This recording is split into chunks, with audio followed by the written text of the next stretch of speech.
C'est l'heure de l'histoire du soir avec Lilou, la reine des neiges.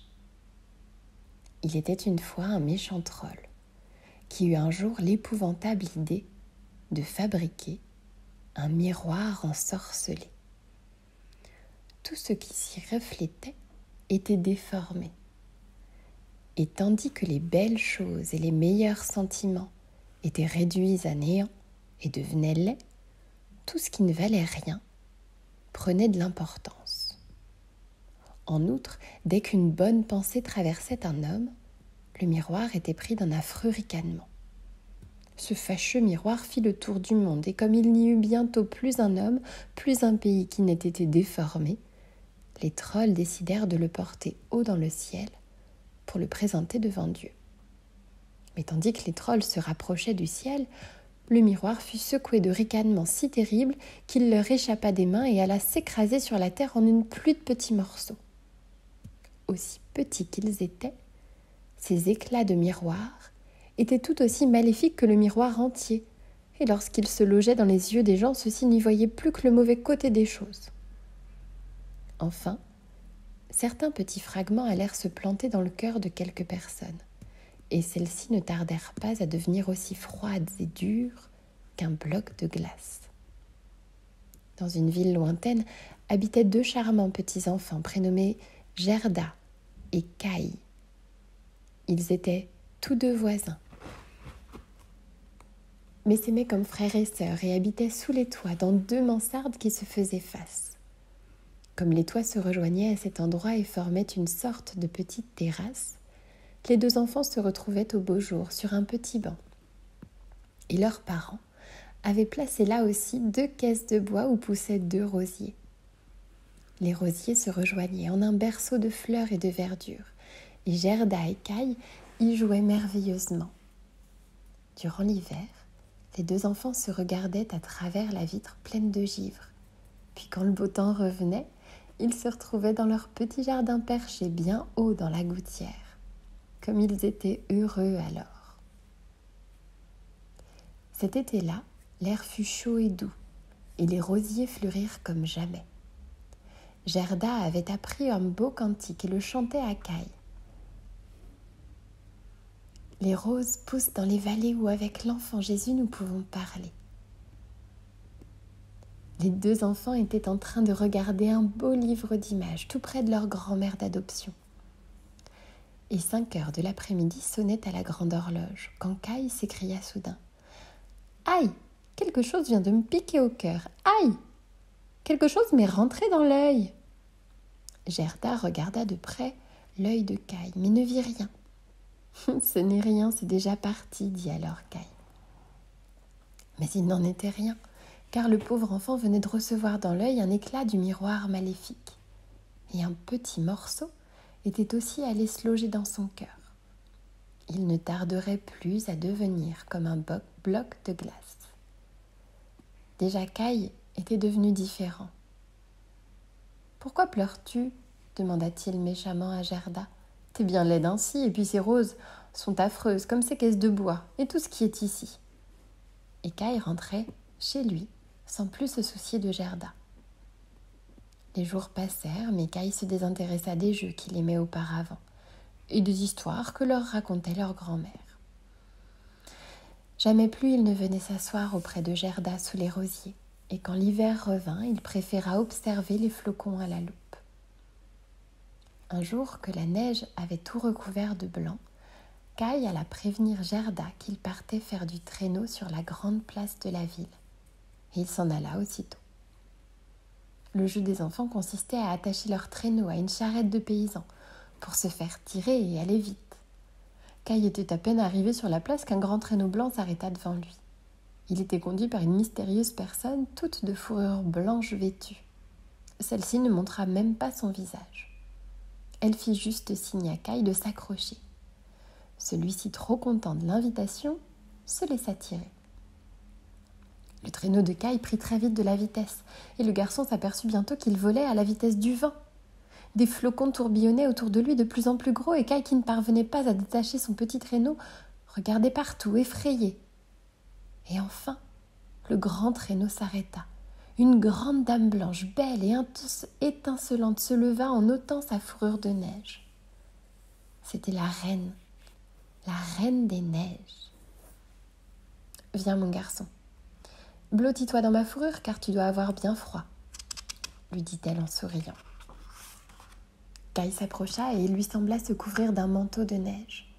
Tandis que la reine des neiges l'embrassait sur le front, Kai sentit un froid effrayant envahir son cœur, qui était déjà pourtant de glace. Puis, il se sentit soudainement bien et oublia totalement la morsure du froid. Alors la reine des neiges posa un second baiser sur son front, et Kai perdit le souvenir de Gerda et de tous ceux qui l'aimaient auparavant. Ils s'envolèrent, par-delà les forêts et les lacs, par-delà les mers et les pays, et la reine des neiges enleva Kai de son royaume de glace. Gerda, qui n'avait pas vu son ami revenir, s'inquiéta vite de son cher compagnon de jeu. Les garçons qui étaient sur la place lui racontèrent qu'un grand traîneau s'était arrêté devant Kai et l'avait emporté. Personne ne doutait plus qu'il n'ait disparu ou qu'il ne soit mort noyé dans la rivière toute proche. Gerda pleura infiniment, et les jours d'hiver lui semblèrent interminables. Quand le printemps fut revenu et que le soleil devint plus chaud, Gerda dit un jour en soupirant : « Kai est mort. » Mais le soleil lui répondit : « Je ne le crois pas. » Si bien que Gerda reprit espoir et alla parler à la rivière qui lui avait peut-être enlevé son ami.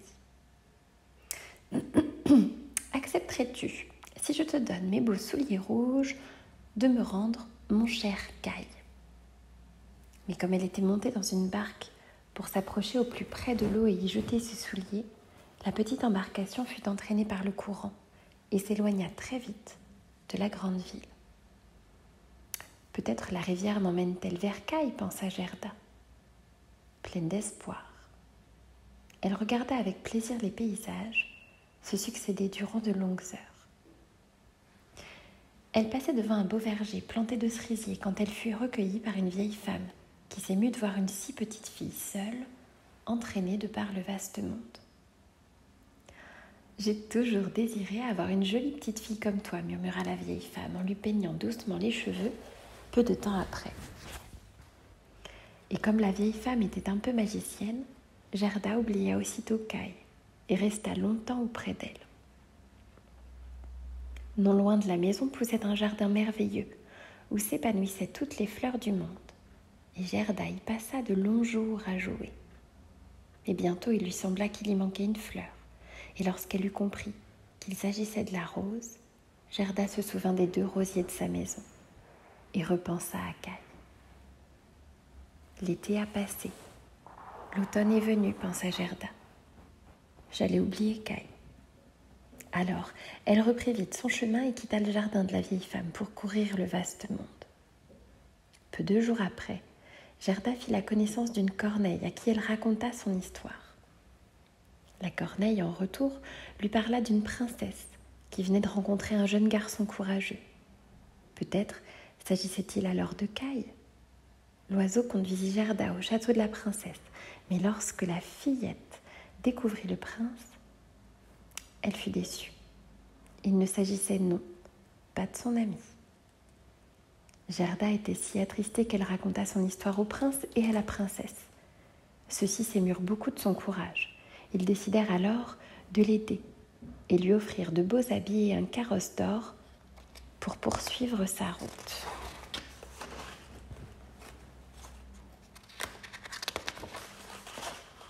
Ainsi Gerda repartit, courageuse petite fille à la recherche de son Kai. Elle atteignit de longues heures plus tard une forêt sombre où ululait le vent. Mais le carrosse d'or qui étincelait fut tout à coup attaqué par des brigands. « C'est de l'or !» criaient-ils comme des fous, et ils s'emparèrent de la voiture et de Gerda effrayée. Les brigands l'auraient peut-être tuée si une petite fille ne s'était soudain jetée sur eux pour les mordre et les griffer. « Laissez-la, je veux qu'elle joue avec moi et qu'elle me donne son manchon et sa belle robe, et je veux qu'elle dorme dans mon lit. » La petite fille des brigands partit ainsi avec Gerda dans son carrosse, et la conduisit à son château qui était en ruine. Le soir venu, les deux enfants mangèrent, puis la petite fille montra la pièce où elle dormait à Gerda. Des pigeons roucoulaient sur les poutres du plafond, tandis qu'un renne se reposait, attaché. « Es-tu une princesse ?» demanda la fillette tandis qu'elle se couchait. « Non, » lui répondit Gerda, et elle lui raconta tout ce qui lui était arrivé et combien elle aimait Kai. La petite fille l'écouta, puis s'endormit peu après.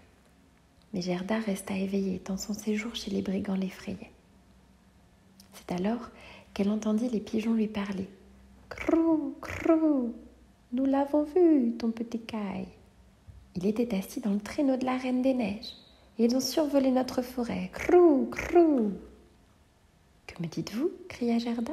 « Où est partie la Reine des Neiges ?»« Crou, crou, sans doute en Laponie, car c'est un pays de neige et de glace. Mais demande-le aux reines. Crou, crou. » « Oui, acquiesça le renne. La Reine des Neiges demeure en Laponie, mais son château se trouve au pôle Nord. « Oh, Kai, mon petit Kai » soupira Gerda en pleurant de joie. Et le lendemain, elle raconta tout à la fille des brigands. Celle-ci avait bon cœur, malgré sa rudesse. Elle se tourna aussitôt vers le renne et lui ordonna de conduire Gerda en Laponie. « Et fais vite, lui dit-elle en faisant de gros yeux. Le renne s'élança donc et conduisit Gerda par-delà les glaces et les vents jusqu'au pôle Nord. Ils s'arrêtèrent dans la maison d'une Finnoise et le renne raconta son histoire ainsi que celle de Gerda. « Tu as beaucoup de pouvoir, dit le renne en regardant la Finnoise. Ne peux-tu pas donner à la petite fille la force de 12 hommes pour vaincre la Reine des Neiges ?» Le petit Kai a reçu un éclat de verre dans le cœur et même un dans l'œil. Il faut qu'il en soit débarrassé pour redevenir un être humain et ne plus être sous le pouvoir de la Reine des Neiges, lui expliqua alors la femme finnoise. « Mais ne peux-tu donc pas aider Gerda dans tout cela et lui donner de la force ?» implora le renne.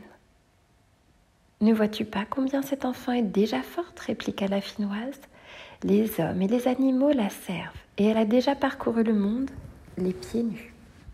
Son pouvoir vient de son cœur, car c'est une enfant pleine de bonté et d'innocence. Elle doit entrer elle-même dans le château de la Reine des Neiges pour délivrer Kai. Il en est ainsi. » Le lendemain, le renne déposa donc Gerda devant une porte où commençait le royaume de la Reine des Neiges, et la petite fille parcourut durant de longues heures des allées de glace en cheminant seule à travers les salles du château. Les murs étaient faits de neige tourbillonnante et les pièces vides et étincelantes étaient illuminées par d'étranges aurores boréales. Enfin, Gerda pénétra dans la salle du trône où miroitait un lac gelé. La Reine des Neiges venait de partir. Gerda aperçut Kai, bleui de froid. Oh, « Kai, mon cher Kai, je t'ai enfin retrouvé !» s'écria Gerda en s'élançant vers son ami. Mais celui-ci resta froid et impassible tant il était encore sous l'emprise de la Reine des Neiges. Il ne la reconnut même pas. Face à tant de froideur, Gerda, qui avait tout enduré pour son ami, se mit subitement à pleurer contre lui. Ses larmes chaudes touchèrent le cœur de Kai, et elles réussirent, comme par miracle, à y faire fondre la glace. L'éclat du miroir se délogea de son cœur, et tandis qu'il regardait Gerda, celui-ci lui chanta doucement leur cantique. « Les roses poussent dans les vallées, où avec l'enfant Jésus nous pouvons parler. » Comme éveillé d'un songe, Kai éclata lui-même en sanglots et son œil fut définitivement débarrassé de l'éclat du miroir. Gerda conduisit sans plus tarder Kai, loin du royaume de la Reine des Neiges, et ils furent bientôt de retour dans leur ville. Ils s'apprêtaient à franchir main dans la main le seuil de leur maison, quand ils s'aperçurent soudain qu'ils avaient bien grandi depuis qu'ils avaient quitté leur berceau de roses. Ils étaient devenus de grandes personnes. Leur petite chaise d'enfant était encore là, et ils s'assirent auprès de leur grand-mère pour l'écouter comme avant. et ils se sourirent. Ils étaient devenus adultes, mais ils avaient triomphé du mal grâce à leur cœur d'enfant.